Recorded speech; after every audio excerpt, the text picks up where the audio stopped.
Kolkata RG Kar medical college से जुड़ी बड़ी खबर। मनी लॉन्ड्रिंग केस में पूर्व प्रिंसिपल संदीप घोष के करीबियों पर ईडी का शिकंजा। शुक्रवार की सुबह सुबह हुगली जिले का एकाधिक जगहों पर ईडी अधिकारियों ने अभियान चलाया। संदीप घोष के ससुर चंदन नगर पात्रीपाड़ा निवासी के घर सुबह सुबह पहुंची ईडी टीम और घर पर ताला झूलता हुआ मिला। फिर वैधावती वार्ड नंबर 22 शंकर पल्ले निवासी कुणाल रॉय के घर पर ईडी अधिकारियों ने मनी लॉन्ड्रिंग केस में अभियान चलाया। कुणाल रॉय के घर से कुछ प्राप्त नहीं हुआ। यहां से भी ईडी अधिकारियों को खाली हाथ लौटना पड़ा।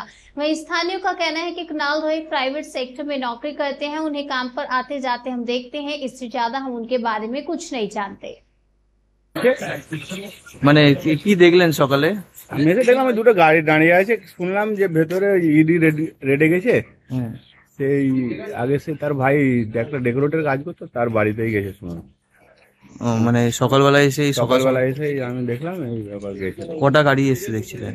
আমি দুটো গাড়ি তো দেখছি, প্রায় 8-10টা সেন্ট্রাল ফোর্সে ঢুকেছে। তাদের সঙ্গে তাদের বাড়িকে নাকি ঘিরে ধরে এসে, এটাও শুনলাম। মানে সেন্ট্রাল ফোর্সে বাড়ি ঘিরে রেখেছে? সেন্ট্রাল ফোর্সে বাড়ি ঘিরে রেখে তাদের বাড়িতে রেড করছে। আমি এসে দেখলাম এখন এই মাত্র। আর কিছু আর জানি না।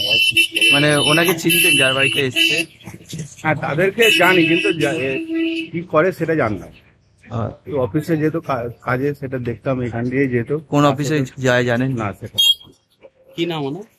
নামটা ওখান থেকে যাতায়াত করতো সেটা আমি জানতাম, কিন্তু কি অফিসে কাজ করে সেটাও জানতাম না। এটা আমি শুনলাম, সত্য মিথ্যা তো আমি জানি না। যে ওনার বাড়িতেই গেছে।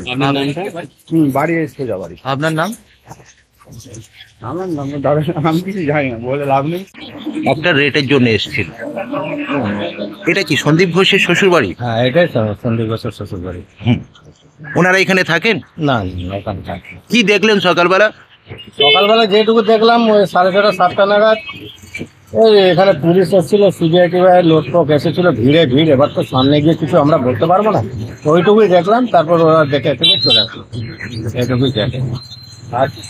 আনুমানিক কতদিন এখানে থাকেন না ওরা? তাও ওনারা থাকেন না, আমি যতদিন 5-6 বছর তো থাকেই না, তাই তো এরা থাকেন। আপনার নাম? আমার নাম সুব্রত বিশ্বাস।